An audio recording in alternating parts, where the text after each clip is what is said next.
namasa bin yan somiya fɛ fɔlɔ la sanji de kun bɛ namasa bugɔ a bɛ wolo nka bi mansin sanna kɔlɔn zeli la tilema ni somiya bɛɛ a bɛ baara salon yɛrɛ ni ɲinan yɛrɛ bɛɛ n'o ye 2023 2024 ye fo kana bila an bɛ 25 minnu olu bɛɛ kɛra namasa ma dɛsɛ an bɛ namasa bɛ mara namasa ka ca Abidjan min na Burukina bin na hali waati lajɛ namasa kun bɛ na nka sisan an yɛrɛw ka namasa cɛyara namasa bɛ bɔ bɛlɛdala n'o ye doɲumana mara ye Fiyodo b'o la Kulukɔrɔ ninnu b'o la Sɛnba b'o la Siraba b'o la Dabani ni fana ninnu bɛɛ b'o la namasa b'o bɛɛ bi ka na Banikɔkaw y'a daminɛ sisan Biyɛla mara olu fana namasa dɔ b'olu bolo ko vitro namasa ka ɲi bi kosɛbɛ Abidjan namasa tɔni foyi cɛ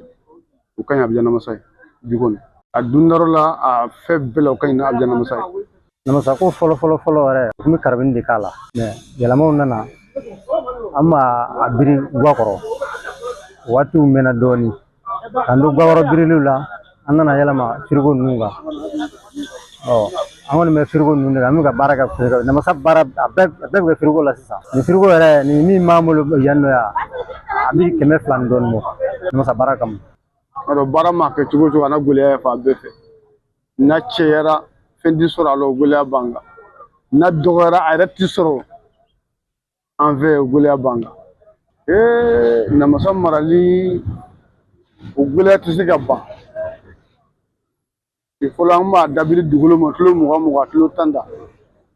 tile 3 tile 4 a bɛ mɔ an ye mansin sɔrɔ k'a don frigo kɔnɔ an b'a don frigo kɔnɔ bi a bɛ se ka tile 10 ni kɔ kɛ frigo kɔnɔ nka hali o la o tɛ namasa marali ye namasa ka kɛ maraden ka kalo kɛ k'a sɔrɔ a ma ca an mago bɛ min na bi de ye k'a mara ka kalo kɛ k'a sɔrɔ a ma ca namasa ko bɛ gɛlɛya k'a minɛ fo nɛnɛ na ka taa bila fo samiya donda la k'u bɛ ɲa mada dɔw namasa ka dɔgɔ. Gɛlɛya b'an kan a fɔlɔ yɛrɛ namasa yɛrɛ baara yɔrɔ ko ye o gɛlɛya fana b'an kan parce que mankan dɔɔni bɛ an ka baara yɔrɔ la dɔɔni an ma se ka fɛrɛ an ka baara yɔrɔ la kosɛbɛ o gɛlɛya dɔɔni b'an kan n'an se ma ka mun ye sɔrɔ o la k'an ka yɔrɔ libere ko in ma k'a k'an ta ye